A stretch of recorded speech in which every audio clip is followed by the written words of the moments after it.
Hello everyone, आज हम discuss करेंगे केमिस्ट्री। यहाँ पर मैं क्लास 10 की केमिस्ट्री को डिस्कस कर रही हूँ, chapter 1 chemical reaction and equation. Already मैंने इस पे एक वीडियोस बना रखा है जिसमें मैंने टाइप ऑफ केमिकल रिएक्शन के पहले के सारे टॉपिक को डिस्कस कर रखा है। तो चलिए वीडियो को स्टार्ट करते हैं। आज हम डिस्कस करेंगे टाइप ऑफ केमिकल रिएक्शन।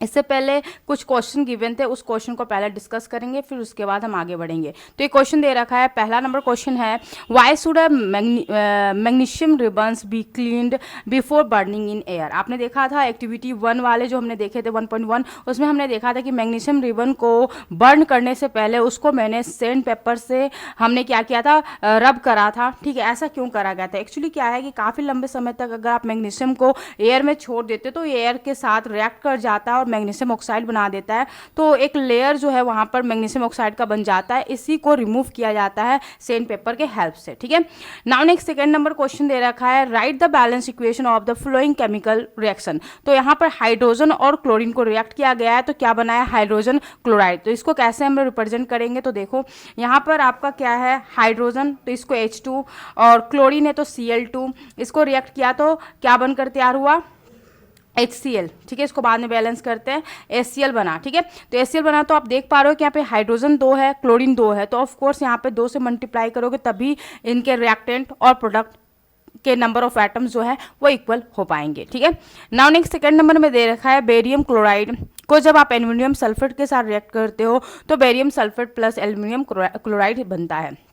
इसको कैसे रिप्रेजेंट करेंगे? तो BaCl2। ठीक है, इसको आपने रिएक्ट करा किसके साथ, Al2SO4 होल 3। जब रिएक्ट करा तो क्या बनकर तैयार हुआ, तो बना आपका BaSO4 प्लस AlCl3। ठीक है, ये बनकर तैयार हुआ। तो अब यहाँ पर देख पा रहे हो कि यहाँ पर नंबर ऑफ एटम रिएक्टेंट और प्रोडक्ट में सेम नहीं है। जैसे कि आप देख सकते हो कि क्लोरीन यहाँ पर 2 है तो यहाँ पर क्लोरीन 3 है, यहाँ पे एल्युमिनियम 2 है तो यहाँ पे एल्युमिनियम 1 है ना। तो ऑफ कोर्स ये अनबैलेंस्ड है, तो हम इसको बैलेंस करेंगे। तो हमने पढ़ रखा है प्रीवियस वीडियोज़ में कि बैलेंस करने का सबसे पहला कंडीशन ये है कि नंबर ऑफ एटम जिसमें ज़्यादा है उसको पहले कंसिडर करेंगे। तो यहाँ दिख रहा है कि नंबर ऑफ एटम इसमें ज़्यादा है, तो हम पहले इस वाले सारे एलिमेंट्स को बैलेंस करेंगे। तो यहाँ पर देखो एल्युमिनियम 2 है, यहाँ पे एल्युमिनियम 1 है। ठीक है, तो यहाँ पर हमें ऑफ कोर्स इनको बैलेंस करने के लिए इसमें 2 से मल्टीप्लाई करना पड़ेगा। ठीक है, यहाँ पे ऑक्सीजन कितनी है, तो यहाँ पे ऑक्सीजन जो है वो आपका कितना है, 4 3 12 है ना, 12 ऑक्सीजन है। तो ऑक्सीजन 12 है और सल्फर यहाँ पर 3 है, बट यहाँ पर ऑक्सीजन क्या है, 4 है ना, ऑक्सीजन 4 है। तो ऑफ कोर्स यहाँ पर किससे मल्टीप्लाई करना होगा, 3 से। ठीक है, तो 3 से मल्टीप्लाई किया तो आपकी ऑक्सीजन कितनी हो गई, 12 हो गई, सल्फर भी 3 हो गई और बेरियम यहाँ पर 3 हो गया। ठीक है, एल्युमिनियम 2 हो गई। ठीक है, लेकिन क्लोरीन यहाँ पर कितना हो गया, 6 हो गया। तो ऑफ कोर्स अभी हमारी क्लोरीन और जो बेरियम है वो बैलेंस नहीं हुआ है। तो नाउ नेक्स्ट हम क्या करेंगे, बेरियम यहाँ पर 3 है तो ऑफ कोर्स यहाँ पर 3 देंगे, तो बेरियम भी 3 हो गया और क्लोरीन आपकी कितनी हो गई, 6 हो गई, और यहाँ पे आपकी क्लोरीन कितनी हो गई, 6।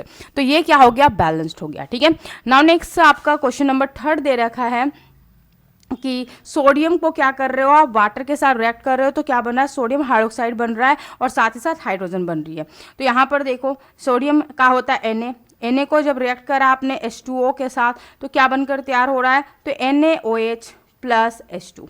ठीक है, अब हम यहाँ पे इसको बैलेंस करेंगे। तो बैलेंसिंग में देख पा रहे हो कि सोडियम यहाँ पे 1 है, यहाँ पर भी 1 है, ऑक्सीजन 1 है, यहाँ पर भी ऑक्सीजन 1 है, हाइड्रोजन यहाँ पे 2 है, बट यहाँ पे हाइड्रोजन कितनी है, 3 है ना, यहाँ पे 2 और 1 यहाँ पर 3 है। तो ऑफ कोर्स हमें ये अनबैलेंस है, इसको बैलेंस करना होगा। तो हम क्या कर रहे हैं, हाइड्रोजन को करने के लिए बैलेंस, तो हम यहाँ पर 2 से मल्टीप्लाई कर रहे हैं। तो ऑफ कोर्स यहाँ पर टोटल नंबर ऑफ हाइड्रोजन कितनी हो गई, 4 हो गई, 2 इसके और 2 इसके, तो टोटल 4 हाइड्रोजन हो गया। बट यहाँ पर टोटल 2 ही हाइड्रोजन है तो इसको भी 2 से मल्टीप्लाई कर दो, टोटल 4 हाइड्रोजन हो गए और ऑक्सीजन 2 हो गया, यहाँ पर भी ऑक्सीजन 2 हो गए। बट यहाँ पर देखो सोडियम भी 2 हो गया, तो ऑफकोर्स यहाँ पर भी 2 से मल्टीप्लाई करना पड़ेगा। तो अब ये क्या हो गया, ये पूरी जो केमिकल इक्वेशन है वो क्या हो गई, बैलेंस हो गई। तो यहाँ पे मैंने बैलेंस करके तीनों ही केमिकल इक्वेशन को शो कर दिया है, आप एक बार देख लो। उसके बाद यहाँ पर देखो 3rd नंबर क्वेश्चन दे रखा है, पोज करके आप खुद भी बैलेंस कर सकते थे।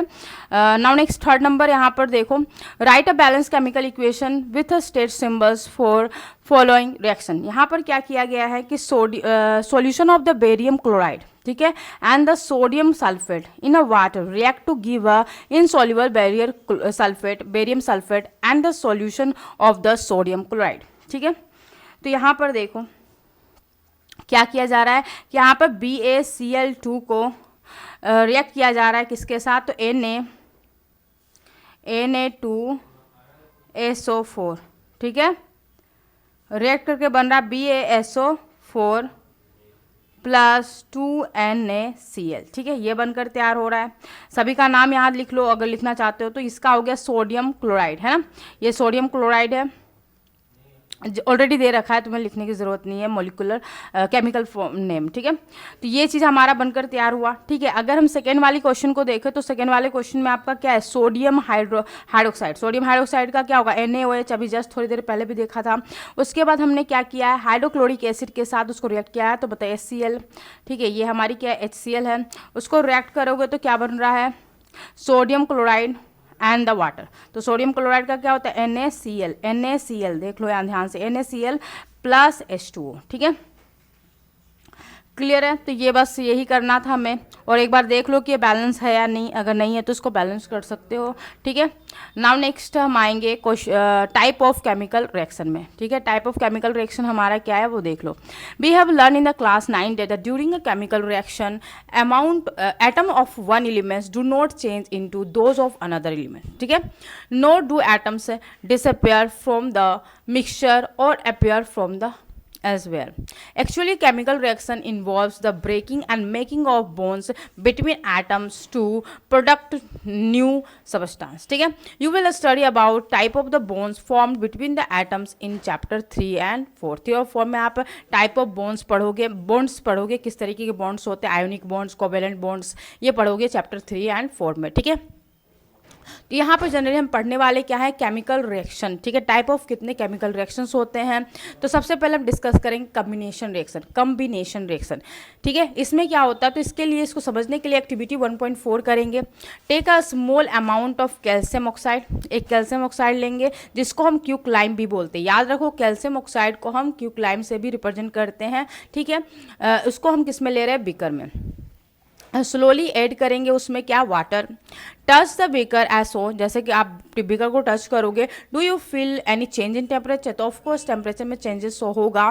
तो यहाँ पर देखो क्या किया गया है, तो कैल्शियम ऑक्साइड रिएक्ट कर रहा है vigorously with water to produce a slaked lime. क्या प्रोड्यूस कर रहा है, slaked lime, that is nothing but calcium hydroxide. ठीक है, release a large amount of heat. तो याद रखा करो कि क्विक लाइम का जो फॉर्मूला होता है, मोलिकुलर फॉर्मूला, वो क्या होता है, स्लैक लाइम का क्या होता है मोलिकुलर फॉर्मूला, ये काफ़ी इंपॉर्टेंट है। तो यहाँ पर आप देख पा रहे हो कि कैल्शियम ऑक्साइड जब वाटर के साथ रिएक्ट कर रहा है तो कैल्शियम हाइड्रोक्साइड बना रहा है, प्लस क्या, हीट जनरेट कर रहा है। तो ऑफकोर्स यहाँ पे हीट जनरेट हो रही है, तो डेफिनेटली ये क्या, किस टाइप का रिएक्शन है, एक्सोथर्मिक रिएक्शन है। ठीक है, नाउ नेक्स्ट यहाँ पर देखो, in this reaction calcium oxide and water combine to form a single product. ये कैल्शियम ऑक्साइड और वाटर कंबाइन होकर क्या बना रहा है, एक सिंगल प्रोडक्ट बना रहा है, calcium hydroxide. Such reaction in which the single product is form, एक सिंगल प्रोडक्ट ही बन रहा है ना। फॉर्म 2 और मोर रिएक्टेंट, यहाँ पर 2 या 2 से अधिक ज़्यादा रिएक्टेंट था ना, 2 रिएक्टेंट से आपने एक रिएक्टेंट बनाया, सॉरी एक प्रोडक्ट बनाकर तैयार किया। इस टाइप के रिएक्शन को हम क्या बोलते हैं, कम्बिनेशन रिएक्शन, मतलब कंबाइंड हो गया, जो दो रिएक्टेंट से वो कंबाइन होकर एक प्रोडक्ट फॉर्म कर रहे हैं, that is nothing but combination reaction. ठीक है, तो ये कैसा रिएक्शन है, तो आप बोलोगे कम्बिनेशन रिएक्शन है। नाउ यहाँ पर डू यू नो में दे रखा है, a solution of the slack lime produce by the reactions 1.13 is use for white washing वाल। ठीक है, इसका हम यूज़ कहाँ पर करते हैं, तो जो वाल होती है उसको वाइट वॉश करने के लिए। कैल्शियम हाइड्रोक्साइड रिएक्ट स्लोली, ये रिएक्ट करता है slowly with carbon dioxide in air, air में जो प्रेजेंट कार्बन डाइऑक्साइड है उसके साथ वो रिएक्ट करता है कैल्शियम हाइड्रोक्साइड, और बनाता है एक थिन लेयर किसका, कैल्शियम कार्बोनेट्स का, किस पे, वाल पर। ठीक है, calcium carbonate is formed after 2 or 3 days of the white washing and give a shiny finish to the wall। मतलब ये 2 या 3 दिन लगता है कैल्शियम कार्बोनेट में कन्वर्ट होने में। ठीक है, नाउ नेक्स्ट दे रखा है, it is interesting to note that the chemical formula of the marble is also calcium carbonate. ये काफ़ी इंपॉर्टेंट है कि जो केमिकल फॉर्मूला जो मार्बल का भी होता है वो भी कैल्शियम कार्बोनेट भी होता है, और यहाँ पर जो कैल्शियम हाइड्रोक्साइड है वो कार्बन डाइऑक्साइड के रिएक्ट करने के बाद भी क्या बना रहा है, तो कैल्शियम कार्बोनेट्स बना रहा है। ठीक है, तो यहाँ पर आपको दे रखा है केमिकल इक्वेशन जो कि है कैल्शियम हाइड्रोक्साइड जब कार्बन डाइऑक्साइड के साथ रिएक्ट कर रहा है तो क्या बना रहा है, कैल्शियम कार्बोनेट प्लस क्या बना रहा है, वाटर। ठीक है, यहाँ पे फिजिकल स्टेट भी गिवन है, कौन किस फॉर्म में प्रेजेंट है। नाउ नेक्स्ट यहाँ पर देखो, let us discuss some more example of the combination reaction के बारे में, और भी एग्जांपल्स को हम यहाँ पर देखेंगे। तो जैसे कि यहाँ पर आपने कोयले को बर्न करा है ऑक्सीजन के प्रेजेंस में, तो क्या बना, कार्बन डाइऑक्साइड। यहाँ पर भी दो रिएक्टेंट जो है वो कंबाइन होकर एक प्रोडक्ट बना रहे हैं, तो ऑफकोर्स ये क्या होगा, कॉम्बिनेशन रिएक्शन होगा। ठीक है, formation of water, of course hydrogen और ऑक्सीजन दोनों रिएक्ट करके क्या, दोनों ही रिएक्टेंट्स मिलकर क्या बना रहे हैं, एक प्रोडक्ट बना रहे हैं। दैट्स वाई ये भी एक प्रकार का कॉम्बिनेशन रिएक्शन है। In simple language we can say that when two or more substance या फिर एलिमेंट या फिर कंपाउंड, कोई भी दो सब्सटेंस अगर कंबाइन होकर एक सिंगल प्रोडक्ट को बना रहा होता है, that is nothing but combinational reaction. ठीक है, नाउ नेक्स्ट यहाँ पे एक्टिविटी 1.4 में देखते हैं, we also observe that 1.4 activity में हमने ऑब्जर्व करा कि लार्ज अमाउंट ऑफ हीट उसमें रिलीज हो रही है। This makes the reaction mixture warm, जिसके वजह से जो रिएक्शन जो है उसका जो मिक्सचर है वो वार्म हो जा रहा है, गर्म हो जा रहा है। Reaction in which the heat is release along with the information of the product are called exothermic reaction, exothermic chemical reaction. मतलब जिस भी केमिकल रिएक्शन में हीट जनरेट होती है तो उस टाइप के रिएक्शन को हम क्या बोलते हैं, एक्सोथर्मिक केमिकल रिएक्शन बोलते हैं। Other example of exothermic reaction की अगर हम एग्जाम्पल देखें तो बर्निंग ऑफ नेचुरल गैस, अगर हम नेचुरल गैस को बर्न करेंगे, CH4 को अगर आप ऑक्सीजन में बर्न करोगे तो क्या बनेगा, कार्बन डाइऑक्साइड प्लस क्या बनेगा, वाटर बनेगा। तो अगर आपने मीथेन को ऑक्सीजन के साथ रिएक्ट कराया तो क्या बना, कार्बन डाइऑक्साइड प्लस क्या बना, H2O बना। ठीक है, अब नेक्स्ट यहाँ पर देखो, do you know that the respiration is an exothermic reaction. Respiration जो हम ह्यूमन बींग्स करते हैं वो भी एक प्रकार का एक्सोथर्मिक प्रोसेस है, एक्सोथर्मिक रिएक्शन है। ठीक है, we all know that we need energy, हम सभी को पता है हमें एनर्जी की रिक्वायरमेंट होती है हमें जीवित रहने के लिए। We get this energy from the food, जो हम खा रहे होते हैं उसी फूड से हमें एनर्जी मिलती है। ड्यूरिंग डाइजेशन, फूड जब डाइजेस्ट होता है, फूड इज ब्रोकन, फूड किस में टूटती है, इनटू सिंपलेस्ट सब्सटेंस में टूट जाती है, सिंपलेस्ट सब्सटेंस में टूट जाती है। फॉर एग्जाम्पल जैसे आप राइस खाते हो, पोटैटोज, ब्रेड, ये कंटेन करता है, इसमें lots of amount of carbohydrate होता है। ठीक है, ये जो कार्बोहाइड्रेट है वो ब्रेक डाउन होता है उसका ग्लूकोज में, और ग्लूकोज जो होती है कंबाइन होती है ऑक्सीजन के साथ, कहाँ पर, सेल में, और क्या बनाती है, एनर्जी बनाती है। और उस एनर्जी का यूज करते हो और वेरियस एक्टिविटी में आपके इंटरनल ऑर्गन्स को भी उस एनर्जी की रिक्वायरमेंट होती है। The special name of this reaction is respiration, इसका स्पेशल नेम, इस रिएक्शन को हम क्या बोलते हैं, रेस्पायरेशन बोलते हैं। The process which you will study in the chapter 6, जिसको आप पढ़ोगे चैप्टर 6 में। यहाँ पर देखो ग्लूकोज जो है ऑक्सीजन के साथ रिएक्ट कर रहा है और क्या बना रहा है, carbon dioxide, water and energy. ठीक है, एनर्जी दो फॉर्म में होती है, ATP प्लस हीट। ठीक है, हीट एनर्जी। नाउ नेक्स्ट यहाँ पर देखो question number next third point, the decomposition of vegetable matter into a compost it also an example exothermic reaction. जो डिकम्पोजिशन होता है ना, जैसे कि आपने वेजिटेबल को काफ़ी लंबे समय तक कहीं पर छोड़ दिया तो वो क्या होती है, डिकम्पोज हो जाती है, और ये भी एक प्रकार का कैसा रिएक्शन है, ऑफ कोर्स ये केमिकल रिएक्शन है, दैट्स वाई ये एक प्रकार का एक्सोथर्मिक रिएक्शन है। ठीक है, क्योंकि उसमें भी हीट जनरेट होती है। नाउ नेक्स्ट यहाँ दे रखा, identify the type of the reaction taking place in activity 1.1 where heat is given out along with the formation of single product। वहाँ पर भी आपने देखा था कि मैग्नीशियम और ऑक्सीजन जो है वो रिएक्ट करके क्या बनाता है, मैग्नीशियम ऑक्साइड, तो वो भी एक प्रकार का कॉम्बिनेशन रिएक्शन था, है ना। नाउ नेक्स्ट यहाँ पर देखो डिकम्पोजिशन रिएक्शन, इसमें हम डिस्कस करेंगे एक्टिविटी 1.5 को। Take about 2 gram of ferrous sulphate crystal in dry boiling tube, एक बिल्कुल ही ड्राई बॉइलिंग ट्यूब में आपको लेना है, फेरस सल्फेट को लेना है 2 ग्राम। ठीक है, note the colour of the ferrous sulphate, ferrous sulphate का जो कलर है पहले आप नोट कर लो। हीट द बॉइलिंग ट्यूब, अब बॉइलिंग ट्यूब को हीट करो with the help of burner. ठीक है, observe the colour of the crystal after heating, heat होने के बाद उस उस क्रिस्टल का कलर जो है ना उसको ऑब्जर्व करो। तो यहाँ पर देख पाओगे, have you notice that the green colour of the ferrous sulphate, पहले क्या था, वो फेरस जो सल्फेट था क्रिस्टल वो कैसा कलर का था, वो ग्रीन कलर था, क्या उसमें changes I.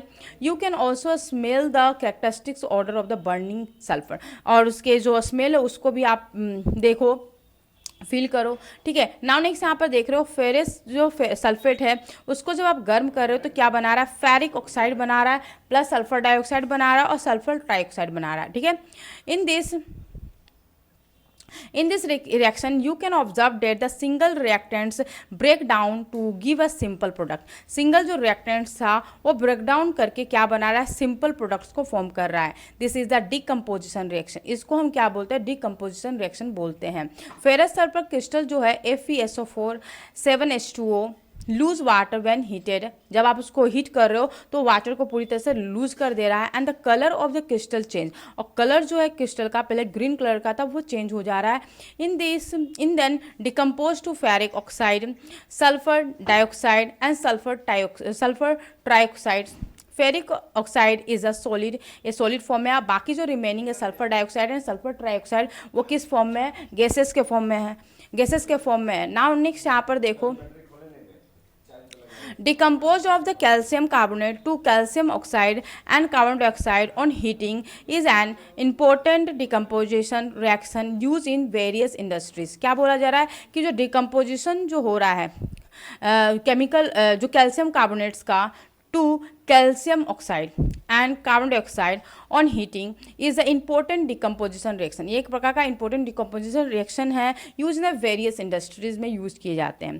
Calcium oxide is called a lime, इसको हम क्या बोलते हैं, कैल्शियम ऑक्साइड को लाइम बोलते हैं या फिर हम बोलते हैं क्विक लाइम, ठीक है। It has many uses on in the manufacture of cement, cement को बनाने में यूज किया जाता है। When the decomposition reaction is carrying out by heating, आप हीट करके डिकम्पोजिशन रिएक्शन जो होता है is called a thermal decomposition, मतलब हीट करके जो डिकम्पोजिशन रिएक्शन हो रही है that is nothing but thermal decomposition, ठीक है। नाउ नेक्स्ट यहाँ पर देखो, कैल्शियम कार्बोनेट को जब आप गर्म कर रहे हो तो क्या बन रहा है, calcium oxide plus carbon dioxide, ठीक है। यहाँ पे कैल्शियम कार्बोनेट जो है वो सॉलिड के फॉर्म में है, आप इसको गर्म कर रहे हो तो बन रहा है कैल्शियम ऑक्साइड जो कि क्या है, क्विकलाइम, जो कि सॉलिड के फॉर्म में है, एंड बन रहा है कार्बन डाइऑक्साइड, ठीक है। Another example of thermal decomposition reaction is given in activity 1.6। यहाँ पर थर्मल डिकम्पोजिशन रिएक्शन का एक और एग्जाम्पल दे रखा है 1.3 एक्टिविटी में। इसमें हमने क्या किया है, take about 2 gram of lead nitrate powder, एक लेड नाइट्रेट पाउडर को हमने 2 ग्राम लिया है, ठीक है, इन द बॉइलिंग ट्यूब में लिया है। Hold the boiling tube with a pair of tongue, उससे होल्ड किया गया जैसा कि पिक्चर में दिखा रखा गया है, ठीक है। नाउ नेक्स्ट हम क्या करें, व्हाट डू यू, अब आप इसको ऑब्जर्व करोगे गर्म करने के साथ, तो यू विल ऑब्जर्व, हम देख पा रहे हैं कि इमिशन ऑफ ब्राउन फ्यूम्स, मतलब ब्राउन जो फ्यूम्स है वो रिलीज हो रही है। These fumes are nitrogen dioxide, ये जो फ्यूम्स है वो क्या है, नाइट्रोजन डाइऑक्साइड से। The reaction that taken place is, क्या रिएक्शन हो रहा है, तो यहाँ देखो लेड नाइट्रेट जो है वो हीट हो रहा है, गर्म किया जा रहा है, तो क्या बन रहा है, लेड ऑक्साइड्स प्लस क्या बन रहा है, नाइट्रोजन डाइऑक्साइड, एंड देन बन रहा है ऑक्सीजन, ठीक है। Now next यहाँ पे let us perform some more decomposition reaction as given in the activity 1.7 and 1.8, ठीक है। इसको हम देखेंगे, एक्टिविटी 1.7 जो है वो हम डिस्कस करेंगे नेक्स्ट क्लास में। तब तक के लिए बाय।